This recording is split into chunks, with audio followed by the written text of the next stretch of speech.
She stood in her designer heels, water flooding her inherited mansion, believing money could solve anything, until the poor black handyman she'd just insulted with 3 cruel words became her only salvation.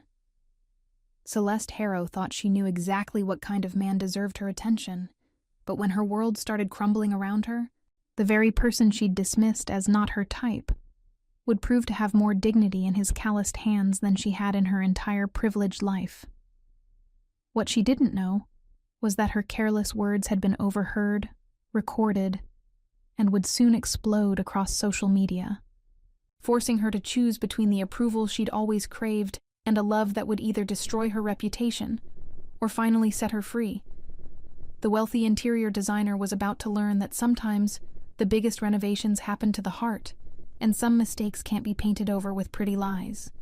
If you're watching this story unfold, hit that subscribe button and tell me where you're from, because this tale of love, prejudice, and second chances is about to get messy, and I want to know if your town has drama like this too. The key turned in the lock with a rusty click. Celeste Harrow pushed the heavy wooden door open and stepped into darkness. The air inside the townhouse smelled like old wood and something else she couldn't name. Something damp. She flicked the light switch. Nothing happened. Perfect, she whispered to herself.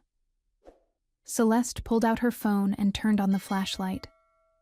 The beam swept across walls that needed paint, floors that needed care, and a ceiling that made her worry. Water stains spread like brown flowers across the white plaster above. This was her father's house. Now it was hers, and she had no idea what to do with it. She walked through the front room slowly. Her heels clicked against the hardwood floor. Each step echoed in the empty space. The house felt bigger when it was quiet. It felt lonelier, too. Her father had loved this place. He used to say it had good bones. But right now, those bones felt broken. A drip echoed from somewhere in the back. Then another. And another. Celeste's stomach dropped. She followed the sound through the hallway, past the stairs, into what used to be the kitchen. Water fell from the ceiling into a puddle on the floor. The puddle was growing. No, no, no. She looked up. A dark stain spread across the ceiling tiles. Water had been dripping for a while. Maybe days. She rushed to the cabinet under the sink and found an old bucket. The metal was dented, but it would work. She placed it under the leak and listened to the steady ping, ping, ping of water hitting the bottom. The sound made her want to cry. Celeste pulled towels from her purse and spread them around the bucket. But the water wasn't staying in one place. It crept across the floor toward the wall where she'd left some of her father's things. Old photos, design sketches from her college days, a handwritten note from Dad about making this house a real home. She grabbed everything and moved it to the counter. Her hands shook as she held the note. Her father's careful handwriting looked back at her. He'd believed in this place. He'd believed she could make it beautiful. Right now, she felt like she was failing him. Her phone buzzed. Tessa. Hey girl, how's the house looking? Celeste stared at the growing puddle. It's challenging. Want me to come help? I can be there in 20 minutes. No, I've got this. The words came out harder than she meant them to. I just need to find a handyman. Celeste, you don't have to do everything alone. I know that. But she did feel alone. She'd felt alone since Dad died, since Graham broke up with her, since her whole life started feeling like a performance she was tired of giving. I'll figure it out, Celeste said. I always do. After she hung up, she Googled emergency repair services. Her eyes went straight to the prices. The first 3 companies wanted more money than she wanted to spend. The 4th looked cheaper. Much cheaper. She dialed before she could change her mind. Grant's Handyman Services. The voice was deep and professional. It made her feel a little calmer. Hi. I have a water leak. It's getting worse. Can someone come today? How bad is it? Celeste looked at the bucket, which was already a quarter full. Bad enough that I'm standing in my kitchen with towels on the floor and a bucket catching drips from the ceiling. I can be there in an hour. What's the address? She gave it to him and hung up. An hour felt like forever, but she could handle an hour. She found more towels and buckets. She moved the rest of her father's things to safety. She swept up some broken glass from a picture frame that had fallen months ago. She tried to make the house look less like a disaster. The doorbell rang exactly 1 hour later. Celeste checked her reflection in the hallway mirror. Her blonde hair was still neat. Her white blouse was still clean. She looked like the kind of person who had her life together. Good. She opened the door, ready to take charge, ready to tell the worker what needed to be done and how much she was willing to pay. A tall black man stood on her porch. He wore clean jeans and a button-down shirt. His tool bag looked organized and well-used. His eyes were calm and serious. "Ms. Harrow, I'm Malik Grant. You called about a leak." His voice was the same one from the phone, professional, steady, nothing like what she'd expected. "Yes, come in." She stepped back to let him pass. He was taller than she'd realized. His shoulders were broad. He moved through her house with quiet confidence. "Where's the problem?" "Kitchen." She led him through the hallway. Her heels clicked. His work boots were silent. Malik stopped at the kitchen doorway and looked up at the ceiling, then at the bucket, then at the towels. He didn't say anything dramatic. He just nodded. "How long has this been going on?" "I don't know. I haven't been here in a few weeks." The truth sounded worse out loud. She'd been avoiding the house, avoiding the memories, avoiding the responsibility. Malik set down his tool bag and pulled out a small flashlight. He shined it up at the ceiling and traced the water stain with the beam. His movements were careful and methodical. "I need to see what's above this. Is there an upstairs bathroom?" "Yes." "Mind if I take a look?" She led him upstairs. The bathroom was small and old-fashioned. Malik knelt beside the toilet and ran his hands along the base. Then he checked behind the sink. His flashlight beam found something she couldn't see. "There's your problem. The seal around the toilet failed. Water's been leaking through the floor for a while. How much will it cost to fix?" He looked at her for the first time since he'd arrived. His brown eyes were direct but not unkind. "Depends on how much damage there is. I need to check the floor underneath. Could be a quick fix. Could be more involved. Give me a range. 200 minimum. Could go up to 800 if the subfloor is damaged. $800. Her stomach tightened. She had the money. But she'd wanted this to be simple, quick, cheap. It's just a toilet seal, right? How hard can that be? Something shifted in Malik's expression. Not anger. Something more like patience wearing thin. "Ma'am, water damage isn't simple. If I do this wrong, you could have mold, structural problems, a lot more expensive than $800. His tone stayed professional. But she heard the edge underneath. She was talking down to him. She knew it as soon as the words had left her mouth. They went back downstairs. The bucket was half full now. Malik emptied it in the sink and put it back in place. "I can start today if you want. Replace the seal, check the damage, patch the ceiling. Should take about 4 hours if there are no surprises." 4 hours? Good work takes time. The doorbell rang again. Celeste frowned. She wasn't expecting anyone. "Celeste." Tessa's voice carried through the front door. "I brought coffee." Celeste's best friend stood on the porch holding 2 paper cups. Tessa was small and energetic, with straight black hair and the kind of smile that made strangers want to tell her their problems. Today she wore scrubs from the dental office where she worked. "I thought you might need caffeine," Tessa said, pushing past Celeste into the house. She stopped when she saw Malik in the kitchen. "Oh, hi." "Tessa, this is Malik. He's here to fix the leak." Celeste took one of the coffee cups. The warmth felt good in her hands. "Nice to meet you," Tessa said to Malik. She turned to Celeste. "So is he going to save the day?" Celeste glanced at Malik, who was looking at his phone, probably checking his schedule, probably thinking about other jobs that would be easier than this one. "We're still figuring out the details," Celeste said. Tessa lowered her voice. "He seems competent." "He is, I think." Celeste sipped her coffee and watched Malik measure something with a small tape measure. "It's just, this isn't really my scene." "What scene?" "You know." Celeste gestured vaguely toward Malik. "Construction guys, manual labor, I usually date. Guys in suits? Guys like me." The words came out before she could stop them. "I don't date black guys, just not my type." The measuring tape snapped shut with a sharp click. Celeste's blood went cold. Malik had heard her. She could tell by the way his shoulders stiffened, by the way he slowly turned around. His face was calm. Too calm. "Excuse me," he said. His voice was deadly quiet. "What did you just say?" I didn't mean..." Celeste's face burned with embarrassment. "That came out wrong. No." Malik picked up his tool bag.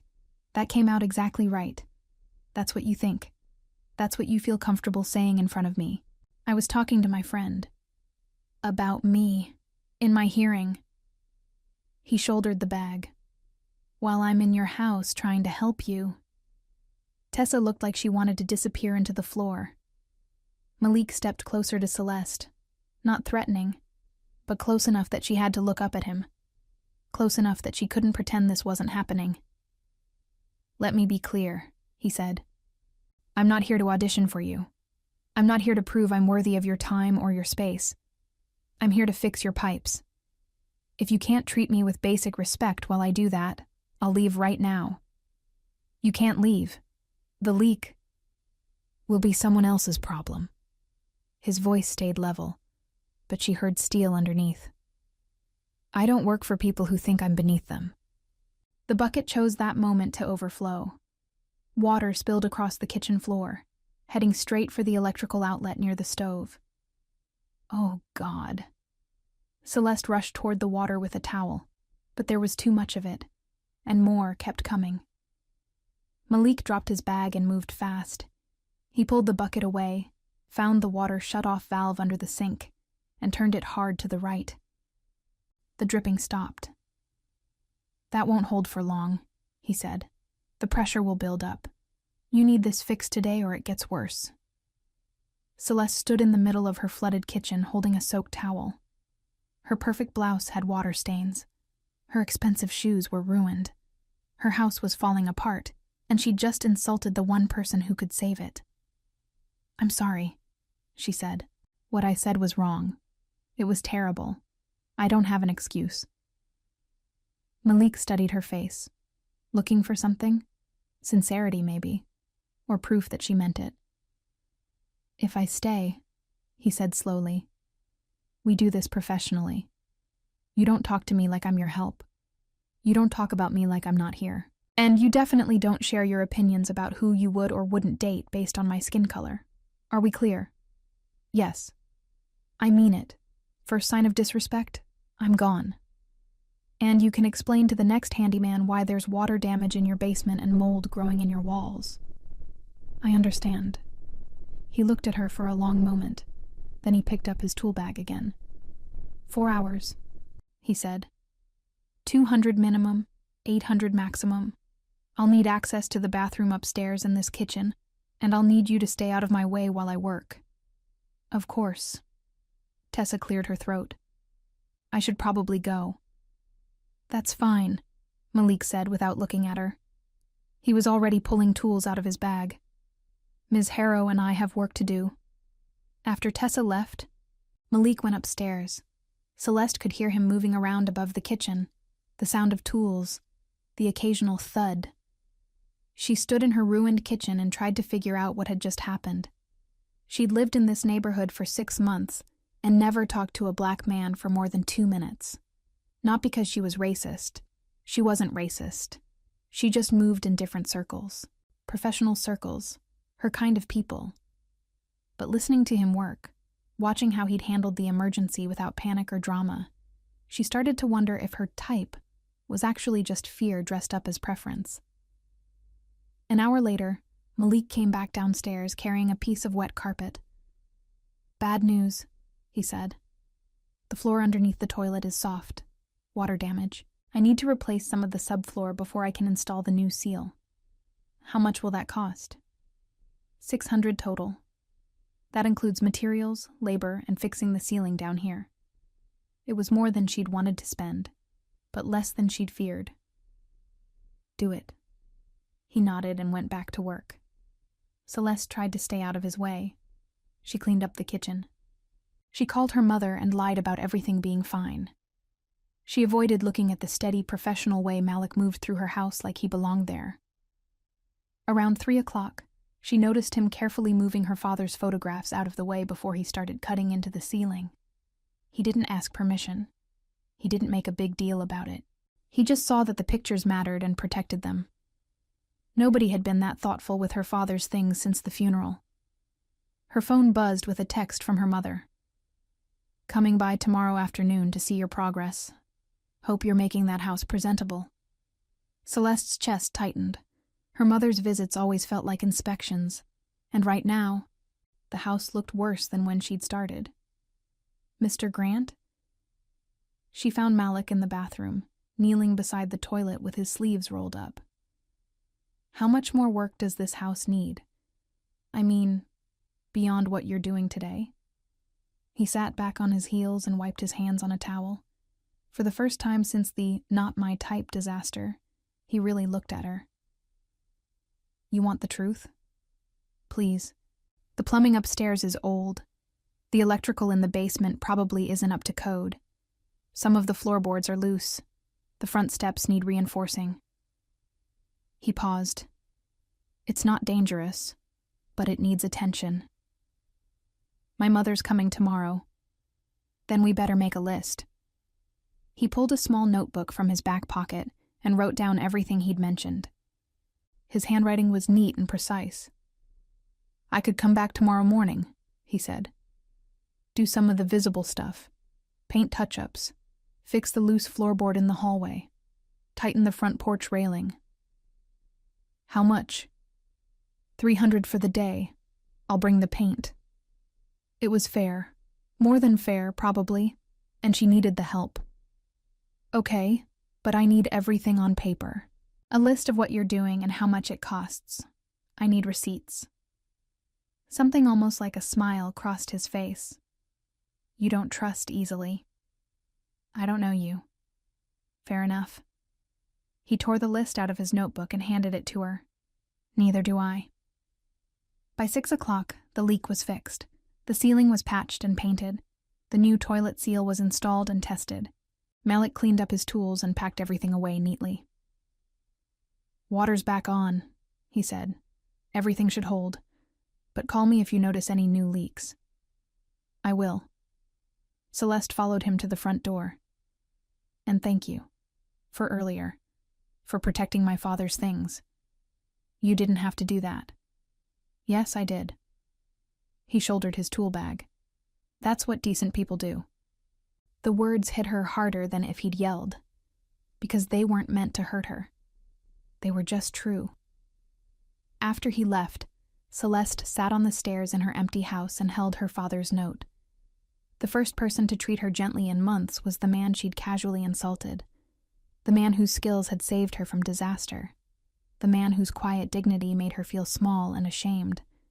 Her phone buzzed with a text from Graham, her ex-boyfriend. "Heard you're dealing with house problems. I know a great contractor. Want me to handle it?" She stared at the message for a long time. Graham was exactly her type. Successful. Well-connected. The kind of man her mother approved of. The kind of man who could solve problems with money and phone calls. But he was also the kind of man who would handle everything for her, and then remind her how much she needed him. She deleted the text without answering. Tomorrow Malik would be back. Tomorrow she would do better. The next morning, Celeste arrived at the house early with coffee and an awkward attempt at friendliness. She'd practiced what she wanted to say, a real apology, Not the panicked, sorry you overheard me from yesterday, but acknowledgement of what she'd done wrong. Malik arrived exactly at 8. He looked professional in clean jeans and a gray t-shirt that showed off his arms. He carried a small cooler in his tool bag. "Good morning," Celeste said, offering him one of the coffee cups. "I got you coffee. I don't know how you like it, so I brought cream and sugar." He accepted the cup, but didn't drink from it right away. "Thank you. Before you start working, I need to say something." Her heart beat faster than she wanted it to. "What I said yesterday about not dating black men, it was ignorant and hurtful. I said it without thinking, which makes it worse, not better. You deserve respect, and I failed to give you that. I'm sorry." Malik studied her face. "You practiced that?" "Yes." "Why?" "Because I've been thinking about it all night. Because you were right to call me out. Because I want to be better than that." He took a sip of the coffee. "Apology accepted. But I meant what I said about respect. That's not negotiable." "I understand." "Good." He set the coffee cup on the porch railing. "Let's start with a safety walkthrough. You need to know where the shutoffs are in case something goes wrong when I'm not here." For the next hour, Malik showed her around her own house. Where to turn off the water if a pipe burst. Which electrical outlets were near water sources. How to tell if a floorboard was loose enough to be dangerous. Celeste had to admit she'd never learned any of this. Her father had handled maintenance. After he died, Graham had offered to take care of everything. She'd never needed to know how her own house worked. "Step carefully here," Malik said, pointing to a section of the hallway floor. "This board is loose. I'll fix it, but for now, just avoid." Celeste stepped exactly where he'd warned her not to. The board tilted under her weight, and she stumbled sideways. Malik caught her elbow before she could fall. The contact lasted maybe 2 seconds. His hand was warm and steady. She could smell his cologne, something clean and subtle. When he helped her regain her balance, she noticed how carefully he touched her, like she might break. "You okay?" "Fine, just clumsy." But she wasn't thinking about being clumsy. She was thinking about how safe she'd felt in that brief moment when he steadied her. They both pretended nothing had happened. Around 10, Mrs. Alvarez from next door came outside to water her plants. She was a small, neat woman in her 60s with sharp eyes and carefully styled gray hair. She watched Malik work through the window, then walked over to the fence that separated their properties. "You licensed?" she asked him directly. "Yes, ma'am." Malik didn't look up from the porch railing he was tightening. "Insured, too. She paying you fair? We have an agreement." Mrs. Alvarez looked at Celeste, who was trying to help by holding a level steady and failing completely. "You know what you're doing, honey." "I'm learning," Celeste said. "Mm-hmm." Mrs. Alvarez went back to her plants, but she kept glancing over. "She doesn't trust me," Celeste said quietly. "She doesn't trust the situation," Malik corrected. "There's a difference." An hour later, Celeste's phone rang. Graham. "Celeste, I've been thinking about your house situation. I talked to my buddy who does commercial real estate. He knows a crew that could have that place fixed up in a week." "I don't need a crew." "Come on, you're trying to do this with some random handyman you found online. That's not safe." Celeste glanced at Malik, who was carefully measuring paint to touch up the window trim. Random handyman. Like he was disposable. Replaceable. "I'm handling it fine. Your mother called me. She's worried about you taking on too much. Let me help." "I said no, Graham." The sharpness in her voice surprised her, and apparently surprised Malik, who looked up from his measuring. All right. I'm just saying, if you change your mind, I'm here." After she hung up, Malik went back to his painting without commenting, but she could tell he'd heard everything. "Ex-boyfriend?" she explained. "Seems helpful." There was something in his tone she couldn't read. Not jealousy. Something else. He likes to solve problems. Whose problems? The question caught her off guard. What do you mean? Does he solve problems for you? Or does he solve the problem of you having problems? Celeste didn't have a good answer for that. They worked in comfortable silence for the rest of the morning. Malik fixed the loose floorboard and painted over water stains. Celeste tried to help, and mostly succeeded in dropping screws and mislabeling paint cans. But Malik was patient with her mistakes. He gave her tasks she could actually do, holding things steady, cleaning brushes, organizing tools. By noon, the house looked significantly better. Not perfect, but respectable, like someone cared about it. Your mother's going to be pleased, Malik said, cleaning his brush in the kitchen sink. Maybe. She's hard to please. Most people who matter are. That evening, as Malik packed up his tools, they sat on the kitchen floor reviewing the day's work. The list of completed tasks was longer than Celeste had expected. You're not terrible at this, Malik said, looking at her paint-splattered hands. Your screwdriver technique needs work, though. I've never used a screwdriver before yesterday. I figured. There was humor in his voice. Not mean humor. The kind that invited her to laugh with him instead of feeling judged. She did laugh. How could you tell? You held it like a pencil. As he stood to leave, he paused at the door. Tomorrow might get loud, he said quietly. Your mother's visit. Don't make me the shield for it. What do you mean? I mean, don't use me to prove a point to her, and don't hide me if things get uncomfortable. I won't be anyone's secret or anyone's rebellion. Celeste opened her mouth to promise she would never do that, but the words didn't come, because she wasn't sure what she would do if her mother disapproved. If her mother made this about race or class or any of the things that had never mattered to Celeste before, but suddenly felt huge. Malik waited for an answer she couldn't give. Good night, Ms. Harrow, he said finally, and walked away into the darkness. The next morning, Celeste woke up at 6. She cleaned the house twice. She changed her outfit 3 times. She practiced casual conversation in the mirror until she felt ridiculous. Her mother was coming at noon. Malik arrived at 9, carrying paint cans and wearing a clean white t-shirt. He looked professional and confident.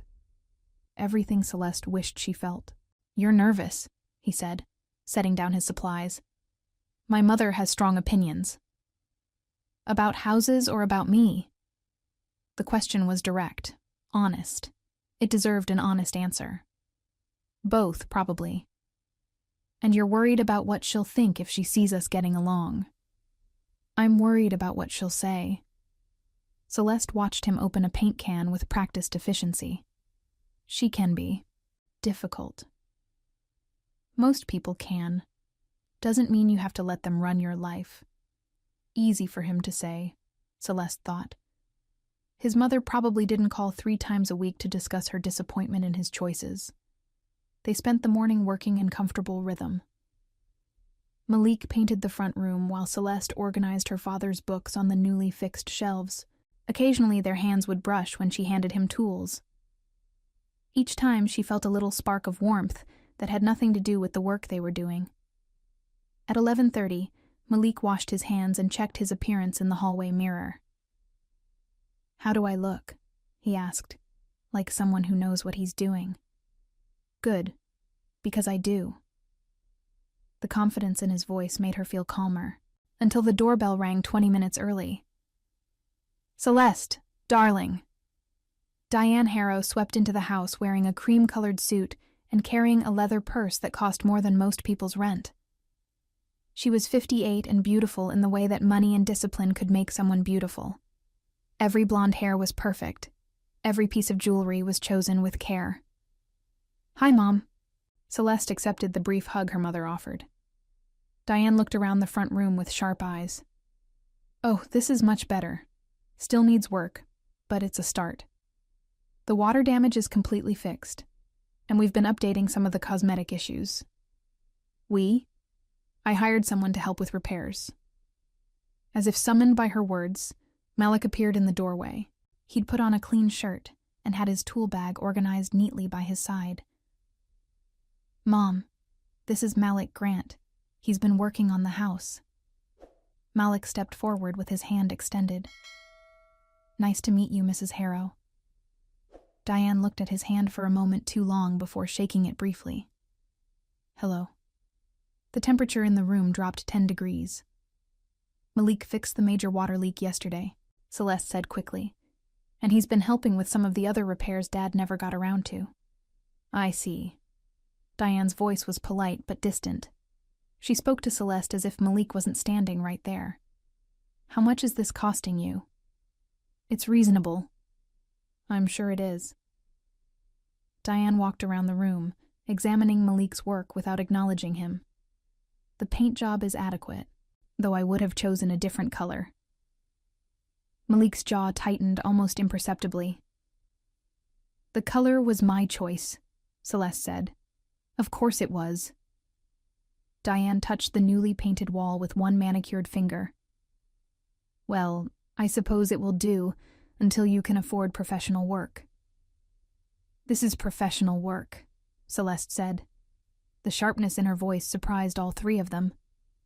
Diane raised an eyebrow. I'm sure he's very capable. But darling, there's a difference between handyman work and professional restoration. The difference is usually about 3 times the price, Malik said quietly. Diane turned to him as if she'd forgotten he could speak. I beg your pardon?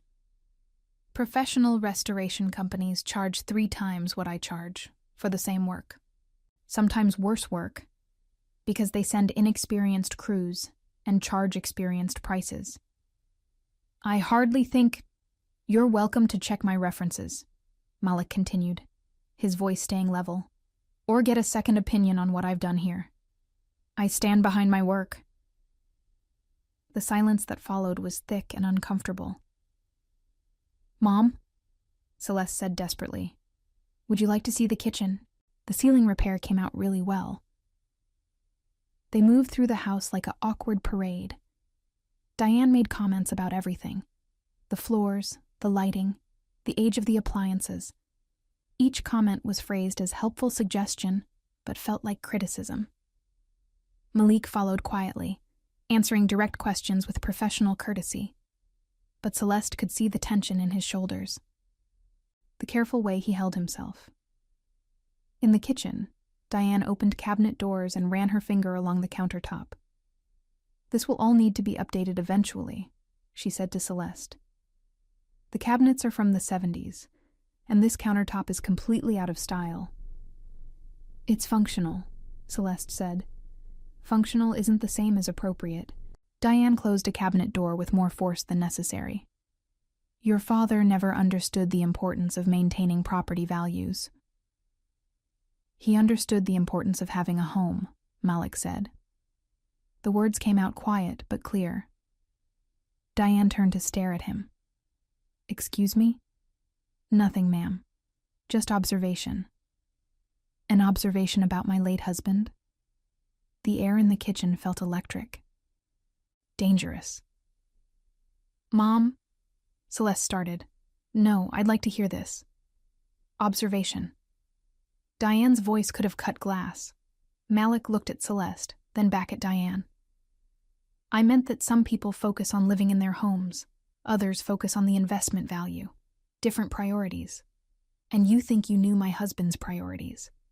I think anyone who spends 5 minutes in this house can tell he loved it. Not for what it was worth, for what it meant to him. Diane's face went very still. How dare you presume to understand my family? I understand homes, Malik said simply. I fix them for a living. You're a handyman. Yes, ma'am. Then perhaps you should focus on your job and leave family observations to family members. Celeste watched this exchange like a tennis match. Her mother's words were cutting and dismissive. But Malik didn't back down or get angry. He just stood there, solid and calm, while Diane tried to make him smaller. You're right, Malik said finally. I should get back to work." He left the kitchen without another word. "Celeste." Diane's voice was sharp. "We need to talk. Privately." They went into the front room. Through the window, Celeste could see Malik on the front porch, sanding the railing with careful, even strokes. "What exactly is going on here?" Diane asked. "What do you mean?" "I mean, why is there a strange man in your house, acting like he has opinions about our family?" "He's helping me fix the place up. That's all." "That's all?" Diane's eyebrows climbed toward her hairline. "Celeste, the way you defended him in there was completely inappropriate." "I defended his work, because it's good work." "His work is adequate. His attitude is not." Diane sat down in the one chair that wasn't covered with dust cloths. "Darling, I know you're trying to be independent.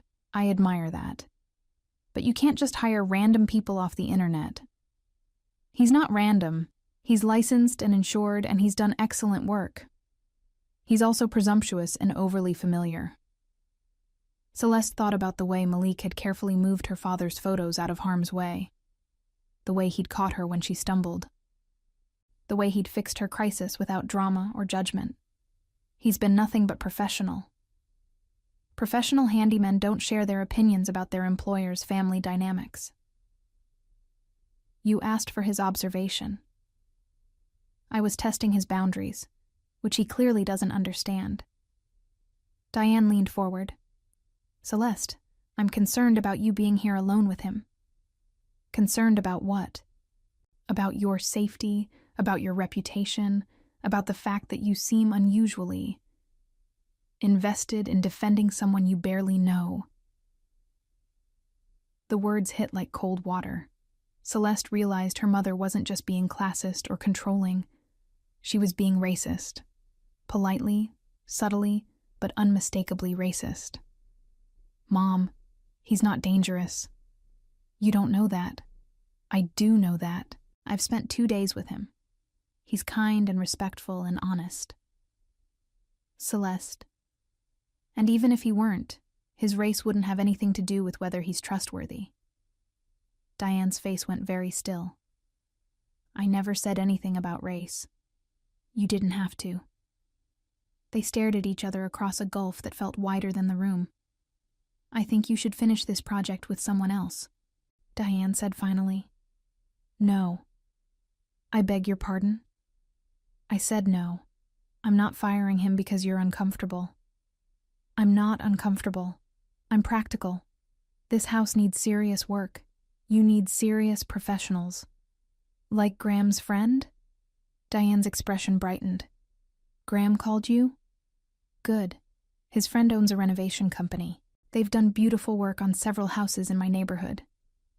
"I'm sure they have, for 3 times the price." "Quality costs money, darling."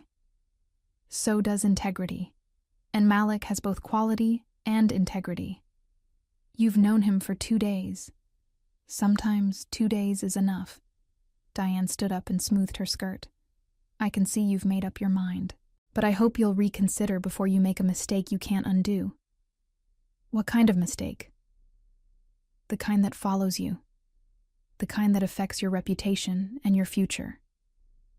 Diane picked up her purse. "I raised you to be smarter than this. You raised me to be careful. There's a difference." After her mother left, Celeste sat alone in the front room for a long time. Through the window, she could see Malik still working on the porch railing. His movements were steady and rhythmic, peaceful. She went outside. "How much of that did you hear?" she asked. "Enough." He didn't look up from his sanding. "I'm sorry." "For what?"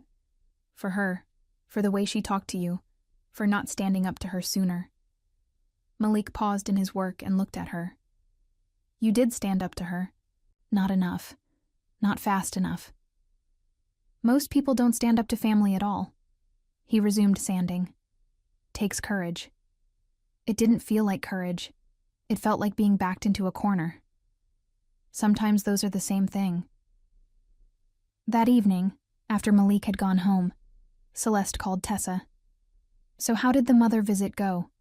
Tessa asked. Terribly. Define terribly. Celeste told her everything. Her mother's attitude toward Malik. The comments about safety and reputation. The suggestion that she fire him and hire Graham's friend instead. Wow, Tessa said when she finished. Your mom really went there. I can't believe she was so obvious about it. Can't you? This is the same woman who asked if my boyfriend was really Vietnamese or just looked Asian. Celeste had forgotten about that. She'd been embarrassed at the time, but she'd made excuses. Her mother was from a different generation. She didn't mean anything by it. What are you going to do? Tessa asked. Keep working with Malik. The house isn't finished. And after the house is finished? Celeste didn't have an answer for that. The next morning, she woke up to 17 missed calls from a number she didn't recognize. When she listened to the voicemails, her blood ran cold. Ms. Harrow, this is Janet Mills from the Neighborhood Watch. I saw your post on the community page, and I think you should know there's been some concerning activity in your area. Post? What post? Celeste grabbed her laptop and opened the neighborhood Facebook page. There, posted by an account she didn't recognize, was a blurry photo of her house. The caption read, "Anyone know if this woman is okay? Strange man has been hanging around her property for days. Seems suspicious." In the photo, Malik was clearly visible working on her front porch. The comment section was a disaster. I've seen him around. Definitely doesn't live in the neighborhood. Did anyone call the police? Maybe she hired him for something? Still worth checking on. Better safe than sorry. Celeste's hands shook as she scrolled through 37 comments, each one worse than the last. Her phone rang. Unknown number. Hello? Hi, this is Officer Rodriguez with the police department. We got a call about suspicious activity at your address. Is everything all right? Everything's fine. The man in the photo is a handyman I hired. Can you verify that he has permission to be on your property? Yes, I hired him. He's doing repairs.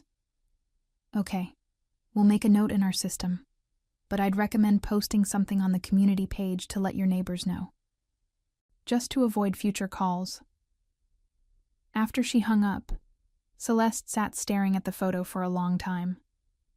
Someone had taken this picture secretly.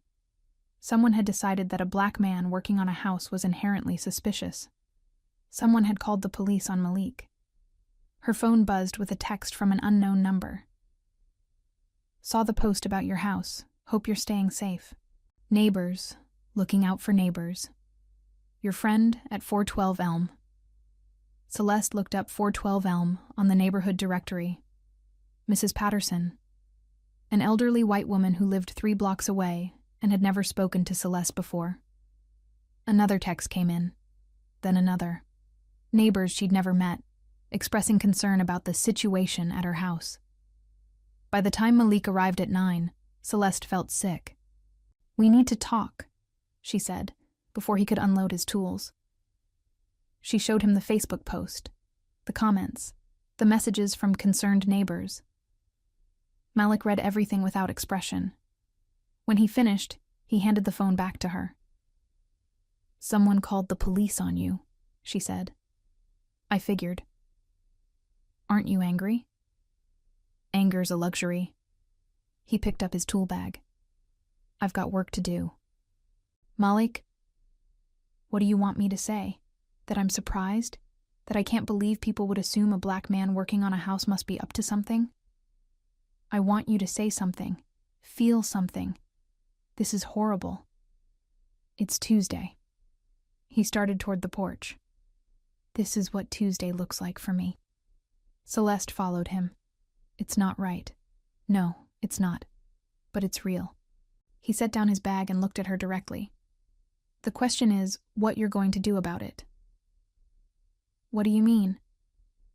I mean, are you going to post something explaining that you hired me?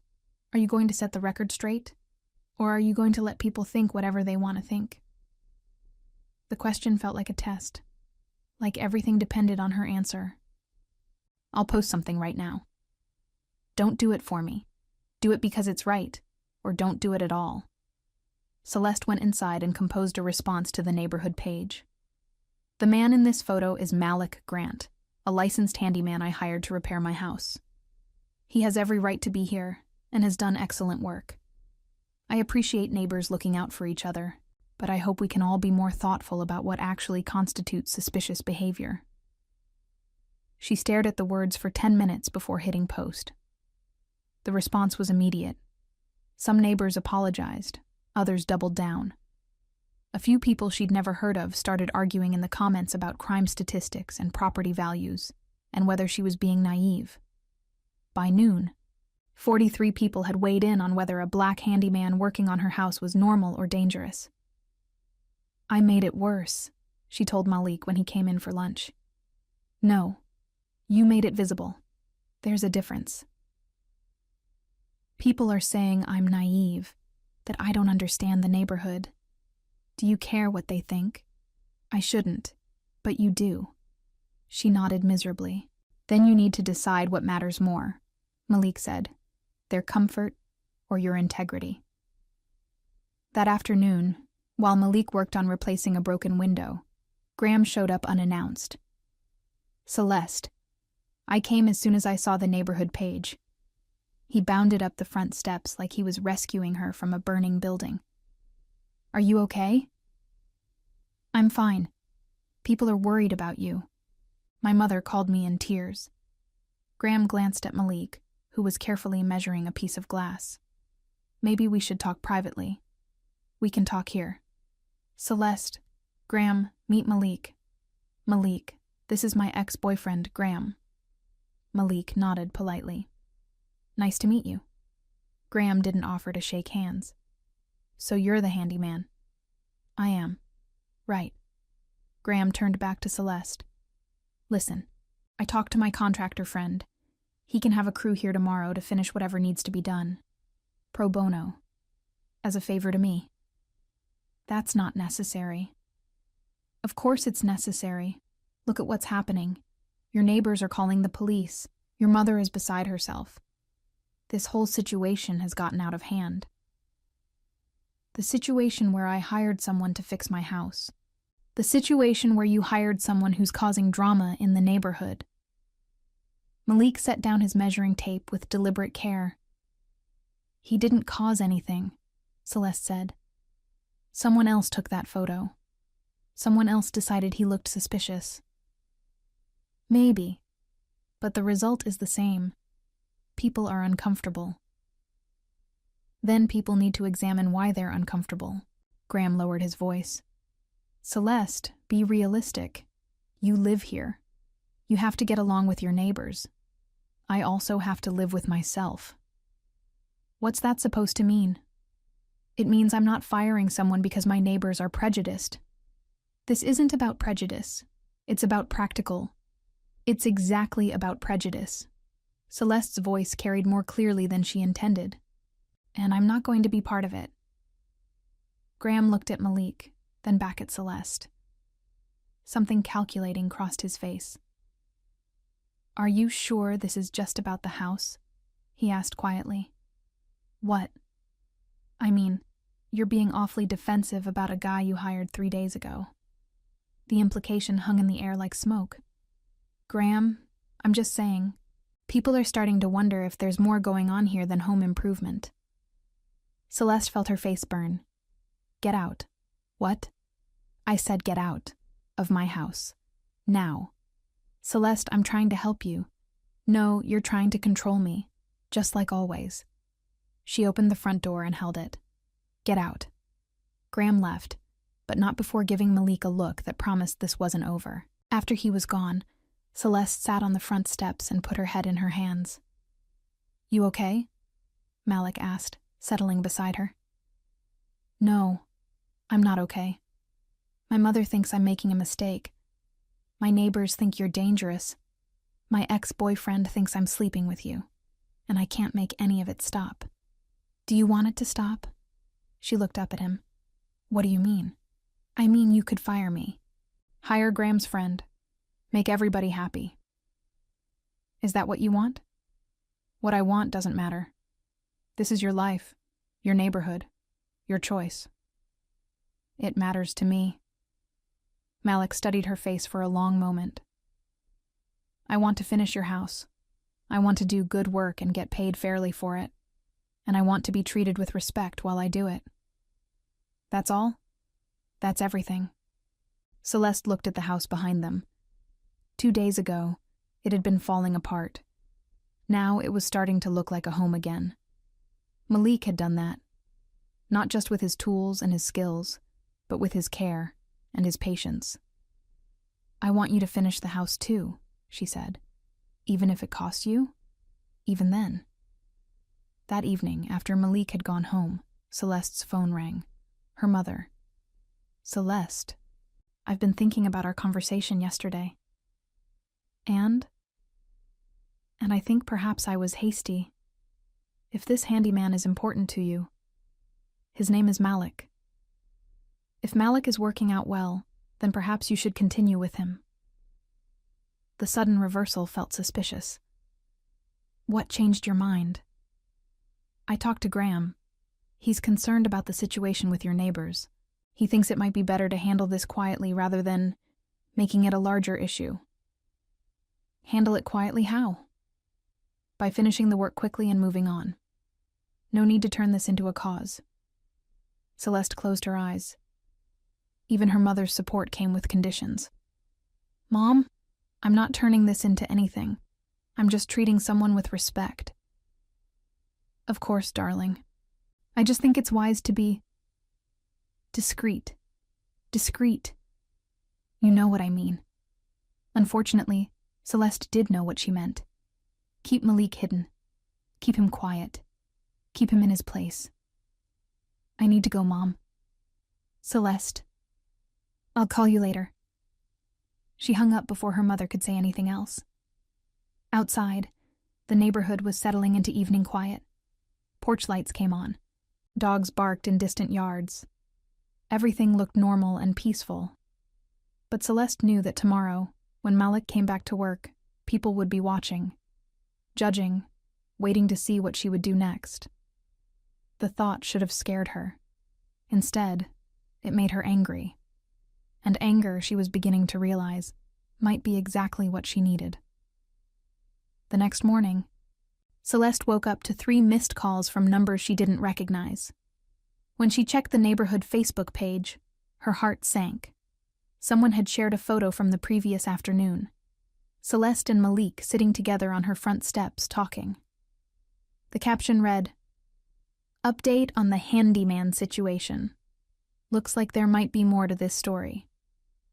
The comments were brutal. I knew something was off about this whole thing. Poor girl probably doesn't realize she's being taken advantage of. Someone should warn her before this gets out of hand. Celeste's hands shook as she scrolled through dozens of opinions about her life from people who'd never spoken to her. When Malik arrived at 8, she showed him the new post. He read it in silence, his face unreadable.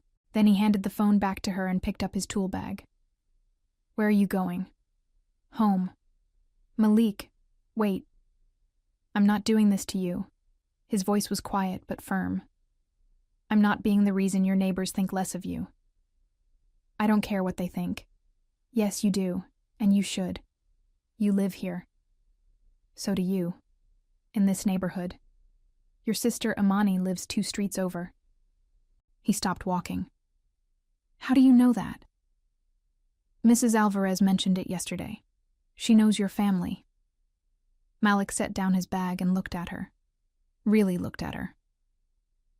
"This isn't about the neighborhood," he said finally. "What's it about then?" "It's about whether you're ready to stand in the fire for something real, or whether you're just playing house until it gets too hard." The words hit her like cold water. "That's not fair." "Isn't it? Yesterday your ex-boyfriend implied we were sleeping together and you threw him out. Good for you. But what happens when it's not just one person? What happens when it's your whole social circle?" "I don't know, but I want to find out."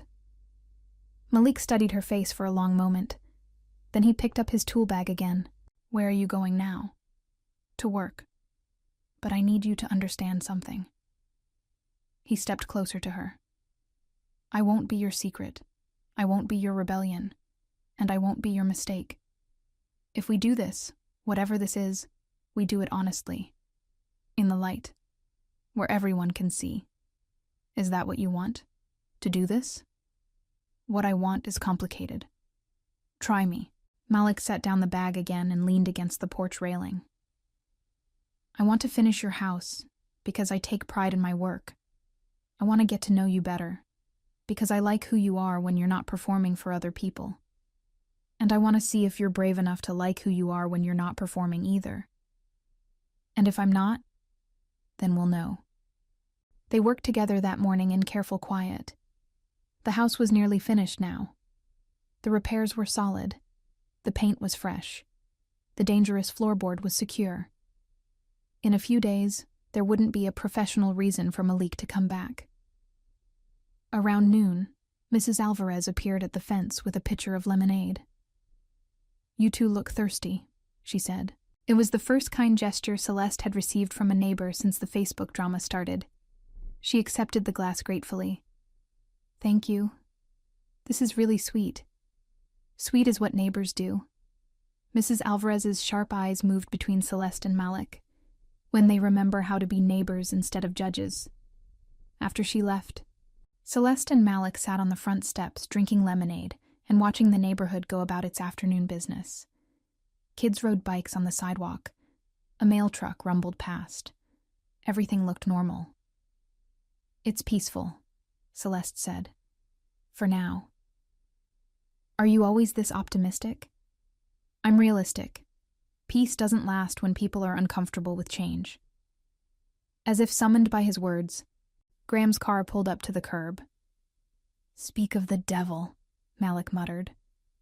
Graham got out of his car with purpose. He wasn't alone. A tall white man in an expensive suit followed him up the walkway. Celeste, I brought someone I want you to meet.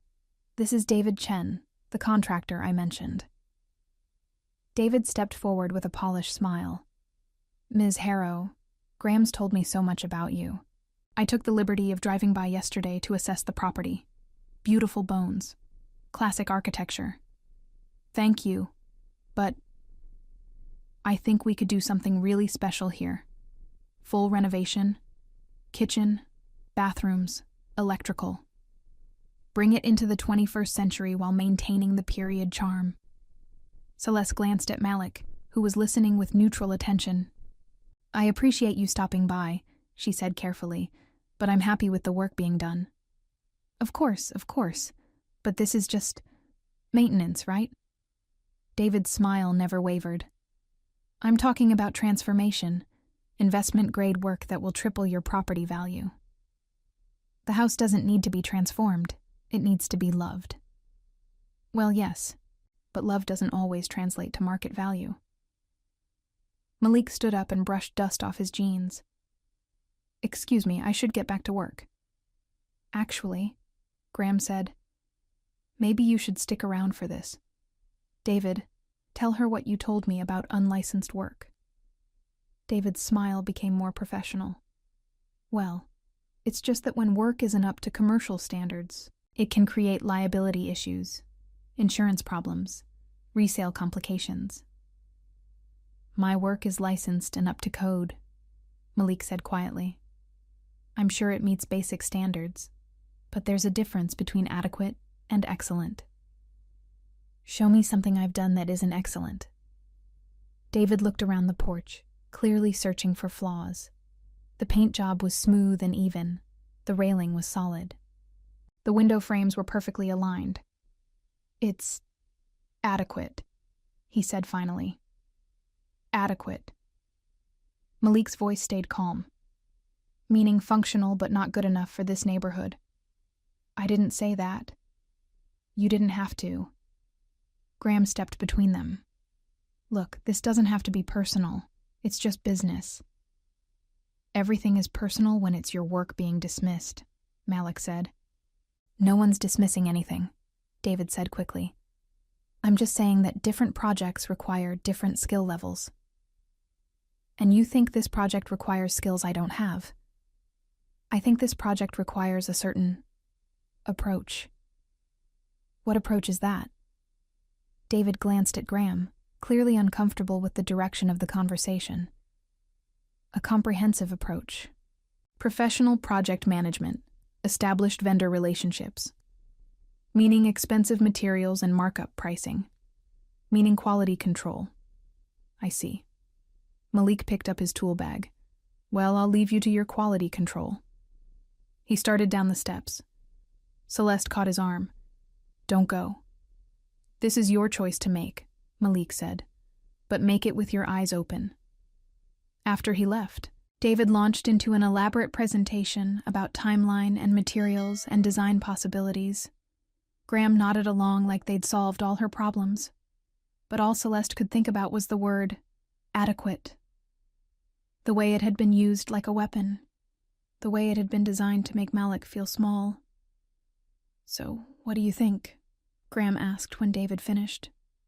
I think Malik's work is excellent, not adequate. I think his prices are fair, not cheap. And I think if you two can't see that, it says more about you than about him. David's smile finally faltered. Ms. Harrow, I hope I haven't offended you. That wasn't my intention. Your intention was to convince me that good work isn't good enough because of who did it. That's exactly what it was. Celeste stood up. Thank you for your time, but I'm not interested. After they left, she sat alone on her porch and wondered if she'd just made a huge mistake. David's work probably was excellent. His company probably did increase property values. And her house probably would benefit from a full renovation, but none of that changed the fact that Malik's work was also excellent, and respectful, and honest. Her phone buzzed. Tessa. Hey, I saw the Facebook post. How are you holding up? I'm tired of defending basic human decency. Want to talk about it? Want to help me with something instead? Always. What do you need? I need to throw a small party. This Saturday. Nothing fancy. Just neighbors. And I need you to help me not chicken out. What kind of party? The kind where people get to know each other instead of making assumptions. Saturday arrived warm and sunny. Celeste spent the morning setting up tables in her backyard and arranging flowers in mason jars. Tessa arrived early with grocery bags full of food. How many people are coming? Tessa asked, surveying the spread. Hard to say. I invited the whole block. We'll see who shows up. At 2:00, the first guests arrived. Mrs. Alvarez came with her granddaughter. A young couple from down the street brought their toddler. Slowly, people trickled in. By 3:00, Celeste had a yard full of neighbors she'd never really talked to before. Kids played on her back steps. Adults stood in small groups, talking and laughing. At 3:30, Malik arrived. Conversations didn't stop, but they got quieter. People noticed. You came? Celeste said, meeting him at the gate. You invited me. I wasn't sure you'd want to. I want to see who you are when you're not hiding. Malik moved through the party with easy confidence. He talked to Mrs. Alvarez about her garden. He helped the young father fix a wobbly table leg. He listened to a teenager complain about summer jobs and offered practical advice. Slowly, gradually, people began to relax around him. He seems nice, one neighbor said to Celeste. He is nice. The work he did on your house looks really good. It is really good. Around 4:30, Graham showed up uninvited. Celeste. What a nice surprise. I was in the neighborhood and saw all the cars. He moved through the party like he belonged there, shaking hands and making small talk. Several people knew him from the neighborhood social media groups. He fit in easily. Too easily. Great turnout, he said to Celeste. Really nice way to bring everyone together. Thank you. I see your handyman is here. His name is Malik. Right. How's that working out? Before she could answer, a commotion started near the back fence. Voices rose in argument. Not about that. It's about property values. Exactly what I'm talking about. Need to be realistic about these things. Celeste pushed through the crowd to see what was happening. A man she didn't recognize was talking loudly to a small group of neighbors. His face was red, and his gestures were sharp.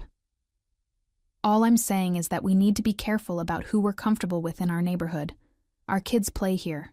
Our wives walk here alone. Malik was standing at the edge of the group, listening. His face was perfectly calm, but Celeste could see the tension in his shoulders. "What's the problem?" Celeste asked. The red-faced man turned to her. "Are you the homeowner? I'm Jim Patterson from Elm Street. I think we need to have an honest conversation about safety in this neighborhood." "What about safety?" "About whether we're being smart about who we trust, who we let our guard down around." "I think," Mrs.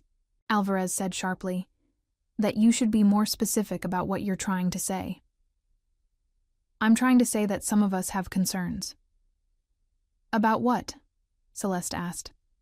Jim glanced around the group, looking for support. "About whether this whole situation is appropriate." "You mean about me hiring Malik to fix my house?" "I mean about the pattern of behavior, the spending time together, He gestured vaguely at the party. "The socializing." Celeste felt her face go hot. "The socializing. It's just unusual, that's all." "What's unusual about neighbors getting to know each other?" "You know what I mean." "No, I don't. Explain it to me." Jim looked increasingly uncomfortable as the crowd around him grew larger and more hostile. "Look, I'm not trying to cause trouble. I'm just saying that people are talking." "Let them talk," Mrs. Alvarez said firmly. "But don't bring that garbage into this young lady's backyard. It's not garbage if it's legitimate concerns about..." "About what?" Malik spoke for the first time, his voice cutting through the arguing. "About me being here? About me being friends with Celeste? About me being black in your neighborhood?" Jim's face went even redder. "I never said anything about race." "You didn't have to. Now wait just a minute." "No." Malik stepped closer to him, not threatening, but direct. "You wait. You came to this woman's party. You accepted her hospitality, and you used it as an opportunity to spread poison about her choices and my character. That's not concern. That's cowardice. I have every right to my opinion. You have every right to keep it to yourself. This is a free country." "Yes, it is, which means Celeste is free to hire whoever she wants, free to be friends with whoever she wants, and free to ask you to leave her property if you can't be respectful." All eyes turned to Celeste. The party had gone completely quiet. Kids stopped playing. Adults stopped eating. Everyone waited to see what she would do. "Jim," she said clearly, "I think you should leave." "Excuse me?" "I think you should leave my party, and I think you should keep your opinions about my friends to yourself." "I was just trying to..." "I know what you were trying to do, and it's not welcome here." Jim looked around the crowd for support. He found only uncomfortable faces and averted eyes. "Fine," he said, "but don't come crying to the rest of us when this whole thing blows up in your face." After he left, the party slowly resumed, but the damage was done. Several other neighbors made polite excuses and drifted away. By 6 o'clock, only a handful of people remained. Mrs. Alvarez helped Celeste clean up while Tessa packed leftover food. "I'm sorry about that man," Mrs. Alvarez said. "He doesn't speak for the rest of us." "I know. Thank you for standing up to him. That boy Malik handled himself well, didn't lose his temper, didn't back down. Good character." After everyone left, Celeste and Malik sat on her back steps surrounded by empty tables and wilted flowers. "Well," she said, "that was educational. I'm sorry it happened at your party." "I'm not sorry. I'm glad it happened where everyone could see it, where I could respond to it. How do you feel about your response? Proud, scared, angry?" She looked at him, hopeful. "Hopeful about what?" About us. About whether there's an us to hope for. Malik was quiet for a long moment. There's something I need to tell you. Okay.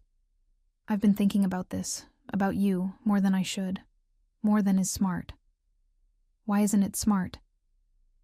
Because I've been here before. With someone who defended me until it got hard. Someone who stood up for me until it cost her something. What happened?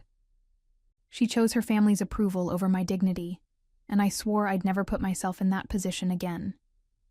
I'm not her. I know you're not. But the situation is the same. Your mother disapproves. Your neighbors are watching. Your ex-boyfriend is circling like a shark. And sooner or later, you're going to have to choose between keeping me and keeping your life simple. My life isn't simple anyway. It could be, if you let me go.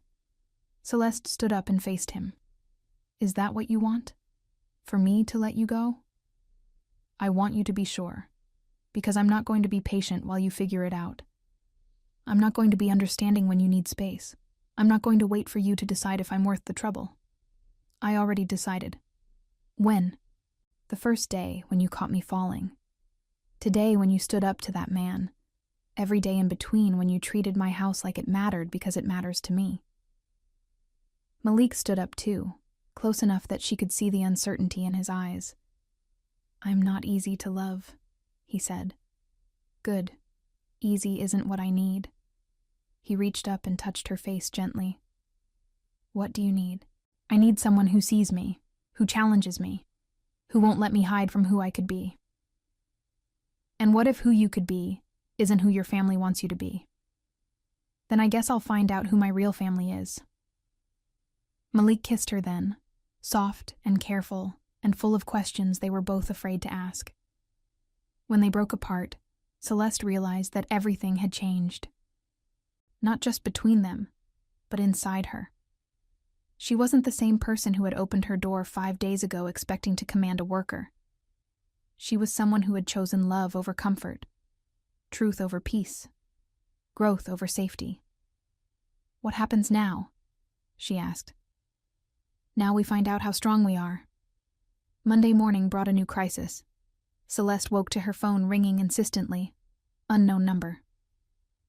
Ms. Harrow? This is Channel 7 News. We understand there was an incident in your neighborhood this weekend. Would you like to comment? What incident? The confrontation at your party. We have video footage and would like to get your side of the story. Video footage. Someone had recorded Jim Patterson's outburst and sent it to local news. No comment, she said, and hung up. The phone rang again immediately. Another news station, then another. By noon, there were 3 news vans parked on her street. Malik arrived in the middle of the media circus. This is insane, Celeste said, watching a reporter set up for a live broadcast on her front lawn. This is what happens when private conflict becomes public drama, Malik said. He seemed calmer than she felt. Have you talked to any of them? No. I don't know what to say. Then don't say anything.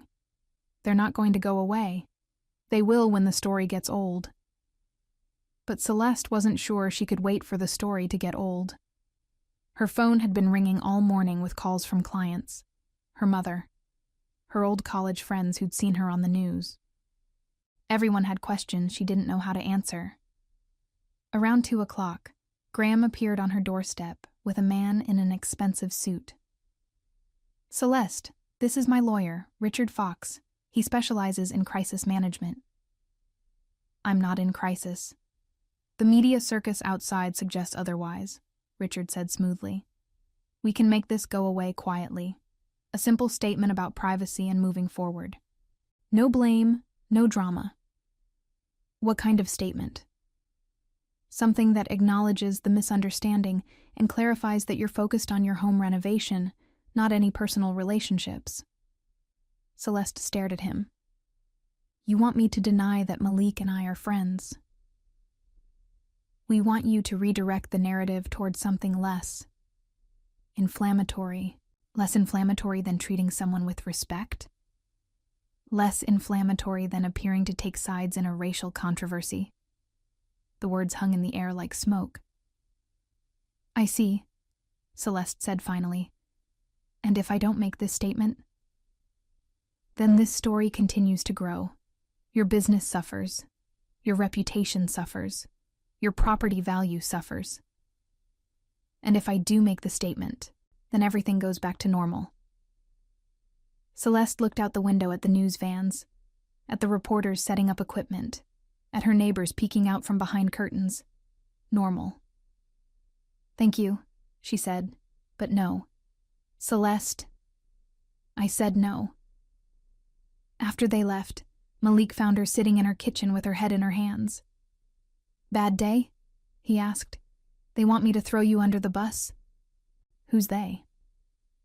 Graham. His lawyer. Probably my mother when she finds out about the news coverage.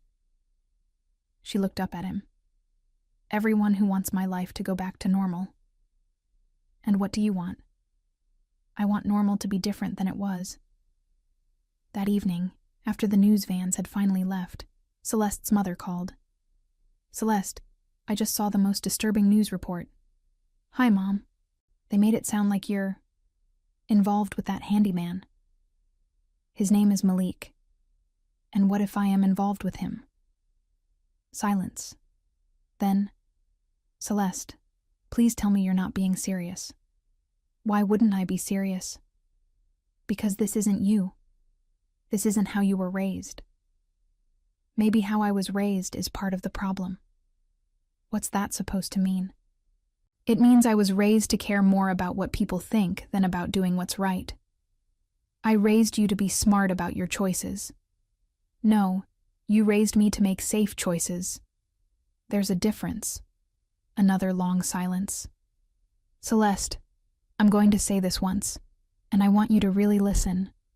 This man, whatever his name is, he's not right for you. Not because of his race, but because of his circumstances. You come from different worlds. You want different things.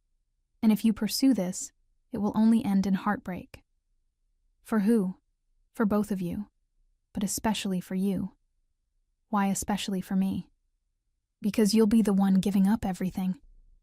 After she hung up, Celeste sat in her quiet house and wondered if her mother was right. If love really required one person to give up everything. But when she looked around her father's house, now her house, she didn't see sacrifice. She saw choice. She saw growth. She saw a woman who was finally brave enough to build the life she actually wanted, instead of the life everyone expected her to want. Her phone buzzed with a text from an unknown number. Saw you on the news. Hope that guy is worth ruining your reputation. Some mistakes you can't come back from. She deleted the message without reading it twice. Some mistakes were worth making. Some reputations were worth ruining. Some bridges were worth burning. The question was whether she was strong enough to live with the consequences. Tomorrow, she'd find out. Tuesday morning came with silence. No news vans. No reporters. No phone calls from strangers with opinions about her life. But the quiet felt temporary, like the calm before a bigger storm. Malik arrived at 8 with coffee and a serious expression. We need to talk, he said. That sounds ominous. My sister saw the news coverage. She wants to meet you. Okay. Is that good or bad? It's complicated. Malik handed her the coffee. Imani is protective, and she's seen what happens when women use black men to prove something to themselves or their families. Is that what you think I'm doing? No, but I need her to see that too. They arranged to meet Imani for lunch at a small diner near her apartment. Celeste spent the morning trying not to overthink what she would say to convince Malik's sister that her feelings were real. Imani Grant was beautiful and intimidating in equal measure. She had Malik's eyes and his direct way of speaking. She also had zero patience for small talk. So you're the woman causing all the drama, she said, sliding into the booth across from Celeste. I'm the woman who hired your brother to fix my house. And now you're dating him. We're figuring things out. What's to figure out? Imani's voice wasn't hostile exactly, but it wasn't friendly either. You like him or you don't. You're embarrassed by him or you're not. You're willing to deal with the backlash or you're not. It's more complicated than that. No, it's not. Imani leaned back in her seat. My brother is a good man. He's honest and hardworking and kind. He deserves someone who knows that without having to think about it.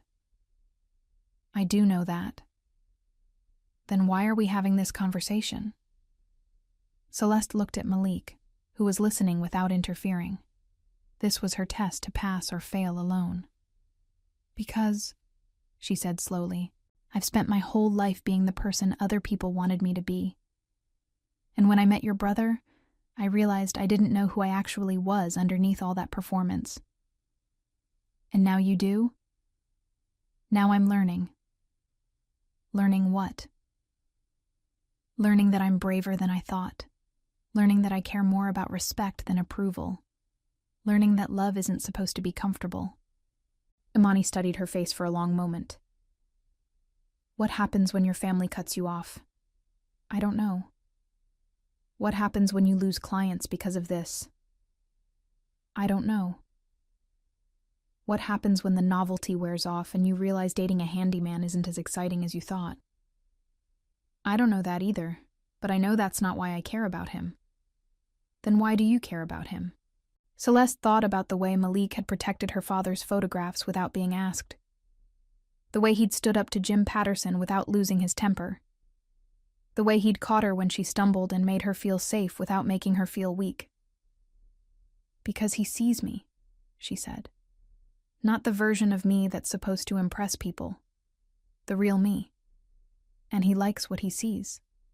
And you see him too? I'm trying to. Trying isn't good enough. Then yes, I see him. I see his integrity and his talent and his kindness. I see how hard he works and how much he cares about doing things right. I see that he's better than any man I've ever known. Imani glanced at her brother, who was trying to hide a smile. All right, she said finally. We'll see. After lunch, Malik walked Celeste back to her car. That wasn't so bad, she said. That was her being nice. Really? Really. She likes you. She wouldn't have wasted time being direct if she didn't think you were worth the effort. Is that a family trait? The directness? We don't have time for games. Life's too short. That afternoon, Celeste's phone rang, her biggest client. Celeste, we need to discuss your contract. Her stomach dropped. What about it? Some of our board members saw the news coverage about you.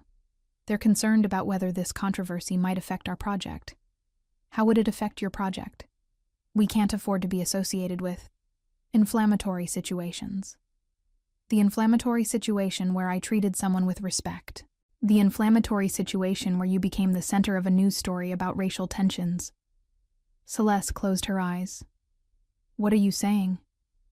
We're saying we need to pause the project until this blows over. After she hung up, she sat in her quiet house and calculated. That contract was 40% of her annual income. Losing it would hurt. Losing other clients would hurt worse. But losing herself would hurt most of all. Her phone buzzed with a text from Graham. Heard about Morrison Industries. Still time to fix this if you want to talk strategy. She deleted the message without responding. That evening, Malik found her sitting on her front steps, staring at nothing. Bad day? He asked, settling beside her. Lost a client. Might lose more. I'm sorry. Are you... He looked at her sharply. What's that supposed to mean? I mean, this is what you were afraid of. That I'd blame you when things got hard. Are you blaming me? No. I'm blaming myself for not being brave enough sooner. Brave enough for what? To live the life I actually want instead of the life that's expected of me. They sat in comfortable silence as the sun set over the neighborhood. Kids played in distant yards. Porch lights came on one by one. Can I ask you something? Celeste said. Always. That woman who chose her family over you. What was her name? Malik was quiet for so long she thought he wouldn't answer. "Stephanie," he said finally, "how long were you together?" 6 months. What happened? Her parents found out, threatened to cut her off financially. She chose the money. I'm sorry. It was probably for the best. We weren't right for each other anyway. How do you know? Because when it got hard, she didn't fight for us. She just let go. Celeste turned to look at him. I'm not letting go. Even if it cost you everything. It won't cost me everything. Just everything that doesn't matter. The next morning brought a surprise. Mrs. Alvarez knocked on Celeste's door at 8 a.m., holding a covered dish and wearing a determined expression. I made extra empanadas, she said. Thought you might be hungry. Thank you. That's so sweet. Also, I wanted you to know that some of us talked about the nonsense at your party, about that Patterson man and his ugly words. Oh? We don't like bullies in this neighborhood. Never have. Mrs. Alvarez handed her the dish. Most of us think you and Malik are good people. Don't let the loud ones make you think they speak for everybody. After she left, Celeste opened the dish to find a dozen perfect empanadas and a handwritten note. Real neighbors take care of each other. Your friend, Rosa Alvarez. It was the first pure kindness she'd received from anyone in days. Malik arrived an hour later to find her crying over breakfast. What's wrong? Nothing's wrong. Everything's right. She showed him the empanadas and the note. I've lived here for 6 months and never really talked to any of my neighbors. Now I know that Mrs. Alvarez makes the best empanadas in the city, and her first name is Rosa. Funny how crisis brings out people's true character. Yours too. What do you mean? I mean you could have walked away a dozen times. When my mother was rude to you, when the neighbors called the police, when the news cameras showed up, but you stayed. I had a job to finish. The job's been finished for 2 days. Malik smiled. Then I guess I found other reasons to stay.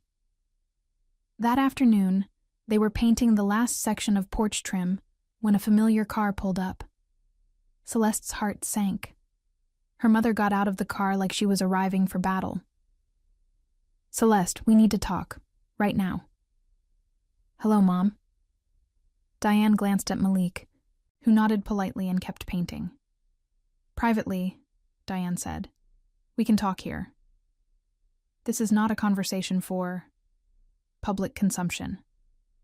Malik isn't the public. He's my friend. He's the reason we need to have this conversation. Celeste set down her paintbrush and stepped closer to her mother. Say what you came to say. Fine. I spoke with Evelyn Morrison this morning about your contract. Celeste's blood went cold. You did what? I tried to smooth things over. Explain that you've been under stress, that you're not thinking clearly. You had no right. I had every right. I'm your mother, and I'm trying to save you from destroying your life over a man you've known for a week. I've known him for almost 2 weeks. Don't be flippant with me, Celeste. Don't be condescending with me, Mom. Diane's face flushed. I will not stand here and watch you throw away everything you've worked for because you think you're in love with... Careful, Malik said quietly, not looking up from his painting. Diane turned to him. Excuse me? I said be careful about what you say next. I don't take orders from me. Malik set down his brush and faced her directly. You're right. You don't. But you're in your daughter's house talking about her life, and I'm part of that life now. So I get to hear what you really think about her choices. About me. This isn't about you. It's entirely about me, and about whether you think your daughter is smart enough to choose who deserves her time and attention.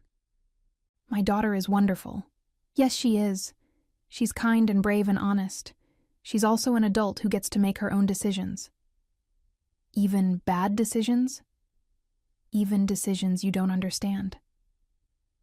Diane looked between Malik and Celeste with something like desperation.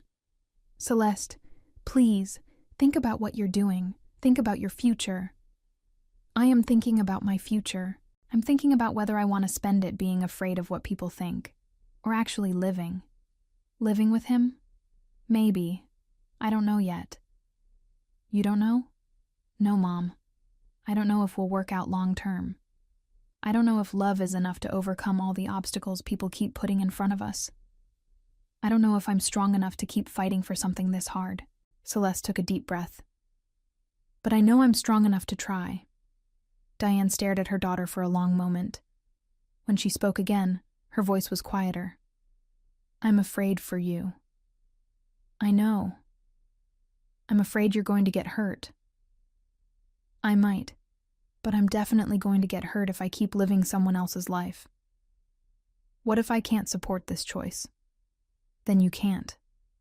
But you're still my mother, and I still love you. Diane looked at Malik, who had resumed painting with diplomatic focus. If you hurt her, she said, you'll answer to me. Fair enough, Malik said without looking up. Same goes for you. After Diane left, Celeste and Malik sat on the newly painted porch and watched the sun set over their neighborhood. She'll come around, Celeste said. Maybe, maybe not. Does it matter to you? It matters because she matters to you, but it doesn't change anything between us. What's between us exactly? Malik turned to look at her. What do you want to be between us? Everything, she said without hesitation. I want everything. Even if everything is complicated and messy and harder than it should be. Especially then. Malik reached for her hand. Then we'll figure it out, together. Promise? Promise. A week later, Celeste woke up to the smell of coffee and something delicious cooking in her kitchen. She found Malik at her stove, making pancakes. What's the occasion? She asked. House is finished. Thought we should celebrate. She looked around the kitchen. He was right. The water stains were gone. The cabinets were properly aligned. The floor was solid underfoot.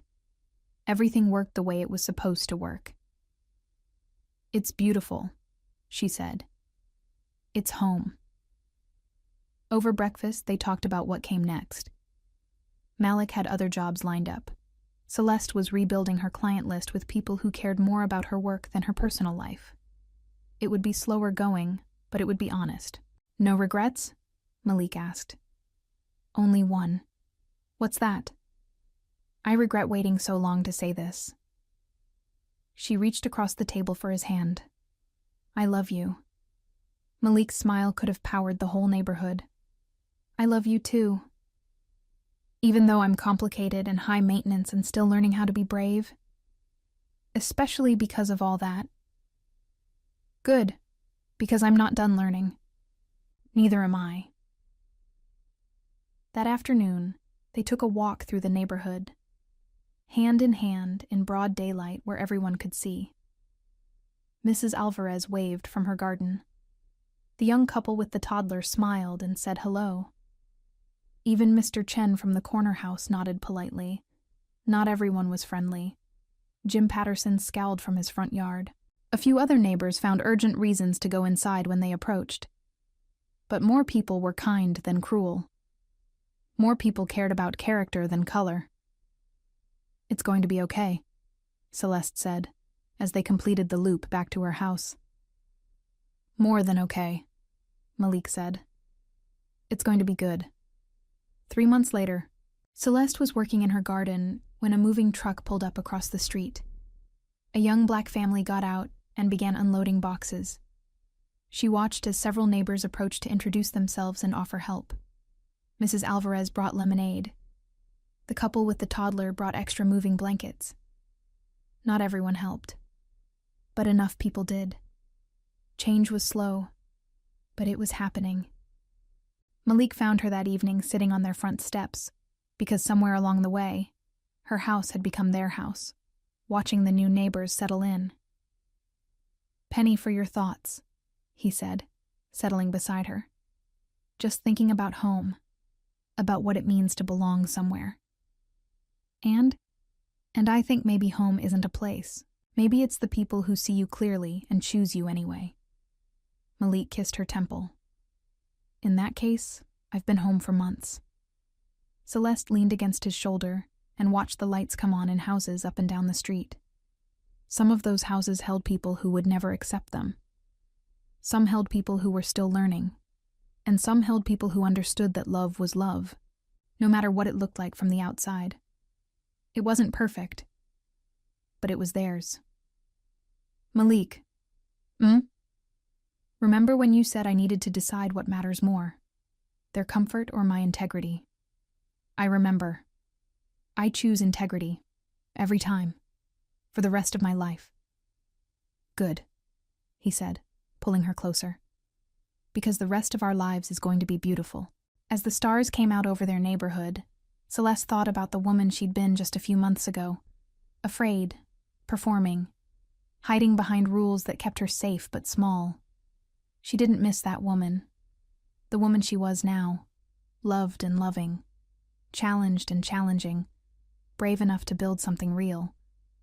Was better, stronger, more honest about what she wanted and who she was. It had cost her some things. A few clients, some social invitations, her mother's easy approval. But it had given her everything that mattered. Love that was worth fighting for. A home that was worth protecting. A future that was worth building together. Malik's hand found hers in the darkness. No regrets? He asked again. Not a single one, she said. And in the quiet of their front porch, surrounded by the neighborhood they were slowly helping to heal, Celeste Harrow and Malik Grant began planning the rest of their beautifully complicated, perfectly imperfect life together. 1 year later, the townhouse was featured in a local design magazine. Not because it was the most expensive renovation or the most dramatic transformation, but because it represented something the writer called authentic living, a home that reflected the real people who lived there, rather than some designer's idea of perfection. The article included a photo of Celeste and Malik on their front porch, coffee cups in hand, looking relaxed and happy.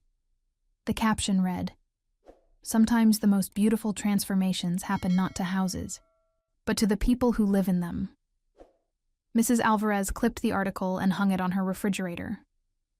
Diane Harrow kept a copy in her purse, though she'd never admit it, and Graham Sloane threw his copy in the trash, but not before reading every word twice. In the end, love won. Not easily, not without cost, but completely. And in a small townhouse on a tree-lined street, two people who had found each other across all the barriers that were supposed to keep them apart continued building something that would last. Home, family, hope. The best kinds of transformation always start with the heart.